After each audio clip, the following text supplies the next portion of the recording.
Se você aí gosta de Predador, era impossível você não criar expectativas para assistir Predador Assassino de Assassinos. Ainda mais depois do lançamento de Prey, dirigido por Dan Trachtenberg, que trouxe ele de volta nas telonas. E aí, quando a gente descobre que o novo filme traria uma proposta antológica com histórias em 4 linhas de tempo diferentes, cada uma com um guerreiro lendário enfrentando um predador único, isso foi impossível de não se empolgar. Imagina só, passado, presente e futuro colidindo em uma narrativa onde os maiores caçadores da humanidade enfrentam o maior caçador do universo.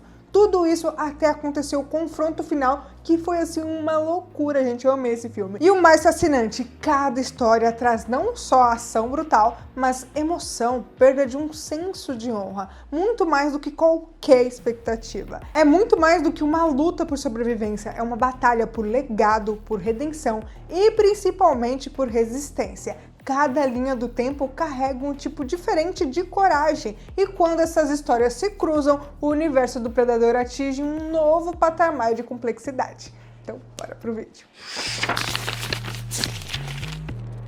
E aí pessoal, tudo bem com vocês? Se você não me conhece, acabou de chegar aqui no canal, bem-vindos, eu sou a Tayla Moitinho. Antes de continuar, eu tenho um pedido rápido para vocês. Se você curte esse tipo de conteúdo, se inscreve aqui no canal, porque isso ajuda muito, vocês não têm noção. Porque assim a roda gira, né? Vocês me ajudam, tal, e eu posto. E assim eu vou poder trazer muito mais vídeos, galera. Isso é muito importante, vocês não têm noção.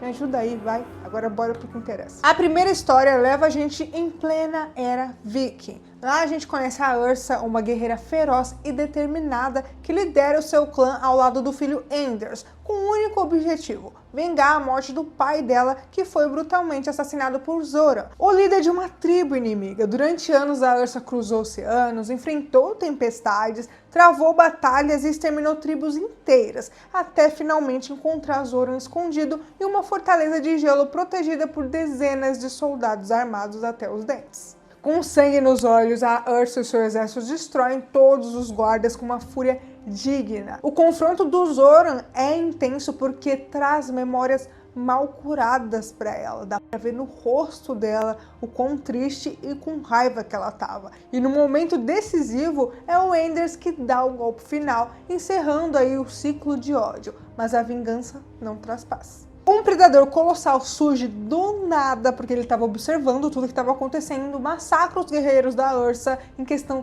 de segundos, e num desabamento lá do local, o Anders fica preso sobre os escombros, gravemente ferido. E sozinha a Ursa trava uma luta desesperada contra o alienígena, usando inteligência, terreno e puro instinto para vencer. Ela até consegue eliminar ele embaixo da água. Eu gostei muito da luta dela, mas é tarde demais porque o Anders morre nos braços dela e a Ursa conquista sua vingança ao custo de tudo que ela amava. A sua vitória fica marcada pelo gelo, pelo sangue e agora por uma ferida eterna gravada na alma dela.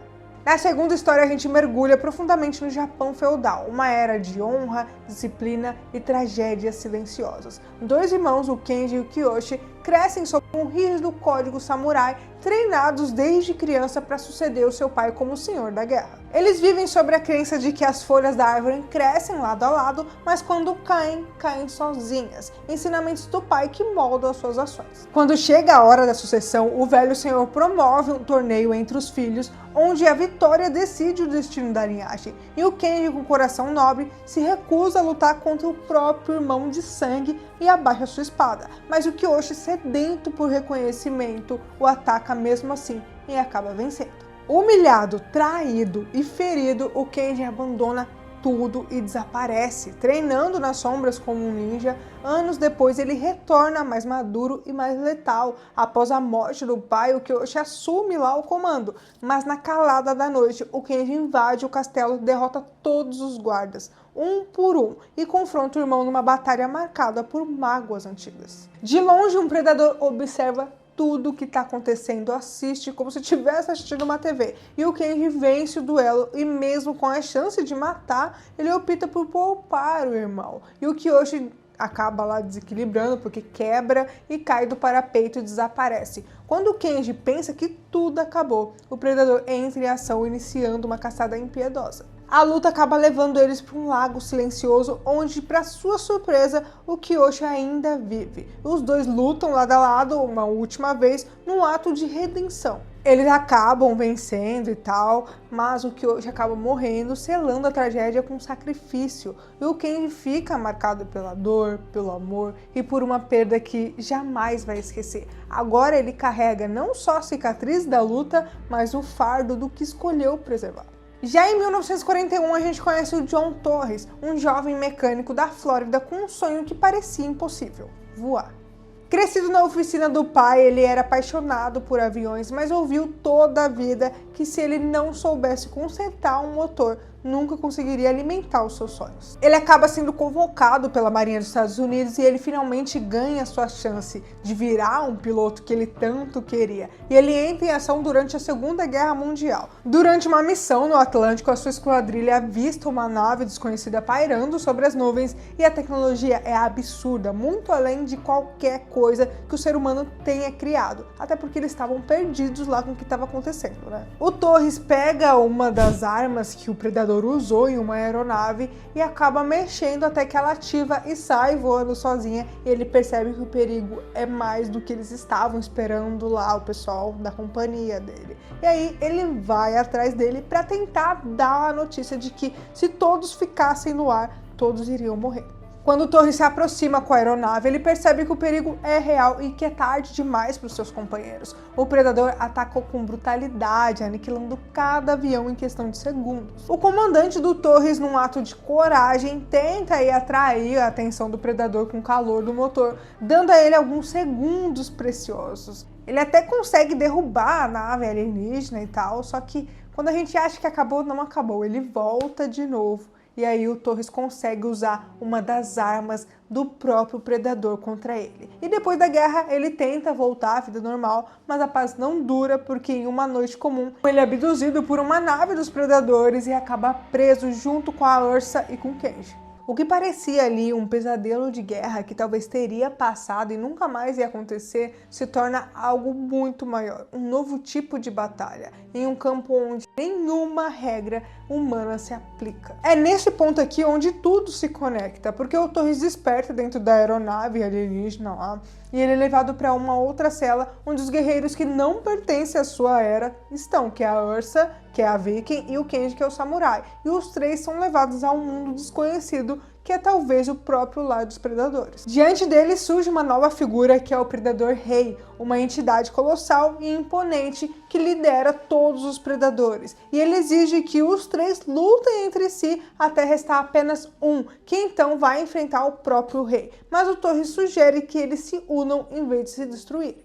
O Predador Rei, como resposta, libera uma criatura monstruosa na arena para eles lutarem, que acaba engolindo o Torres diante dos olhos dos outros dois. A Ursa quer lutar de qualquer jeito para sobreviver e o Torres inacreditavelmente sobrevive e reaparece. O Torres foge em direção a uma nave, enquanto a Ursa e o Kenji enfrentam o rei numa batalha. Ele acaba conseguindo lá ligar os motores da espaçonave. Quando parece que tudo acabou, uma lança presa puxa a nave de volta e a Ursa decide agir, se pendurando no cabo e destruindo o lançador, e permitindo assim que o Kenji e o Torres escapem. Como consequência, ela é recapturada e o seu último gesto é de sacrifício, porque ela prova que o heroísmo não depende de tempo, depende de escolha. E logo depois a gente vê o horror completo, porque tem uma galeria repleta de prisioneiros congelados, humanos e alienígenas que derrotaram predadores ao longo do tempo.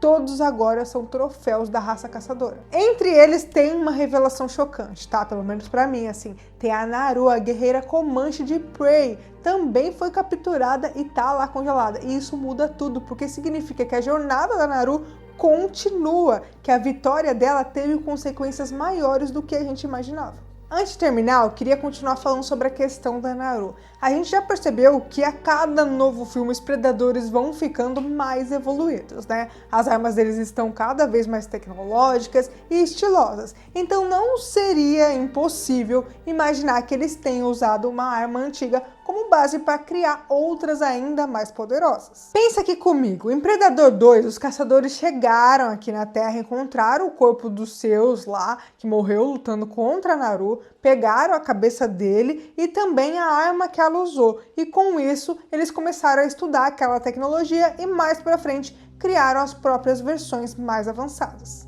E isso ligaria os acontecimentos do filme O Predador, a Caçada, que se passa lá em 1700 e pouco, com os filmes dos anos 80 e 90, e ali tudo começa a se encaixar no primeiro filme do Arnold e depois também no segundo filme com o Danny Glover, que a história vai ainda mais ganhando sentido. Porque assim, no final de Predador 2, tem aquele momento épico entre os predadores que eles reconhecem que o humano conseguiu vencer um deles, e é algo que não é para qualquer um. E como sinal de respeito, eles entregam uma arma antiga. E adivinha que arma que é essa? A que a Naru usou lá no filme.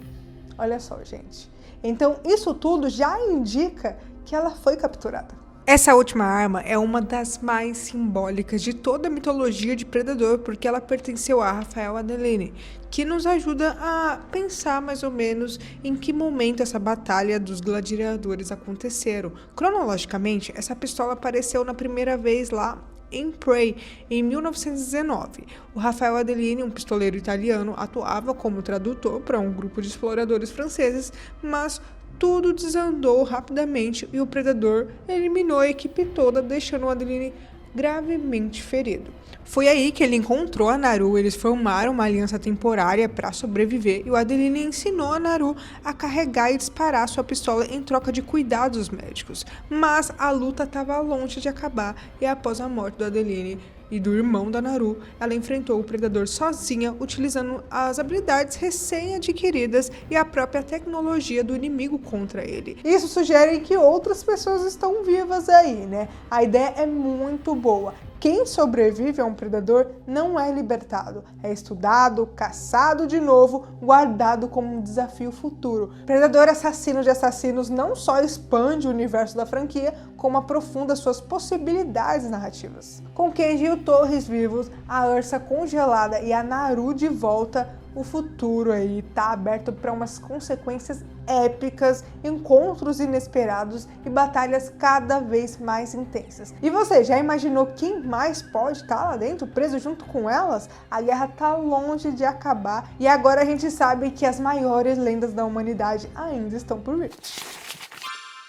E se você ficou até aqui, já deixa seu like, se inscreve aqui no canal e já me segue lá no Instagram pra ficar por dentro das novidades sobre filmes e séries.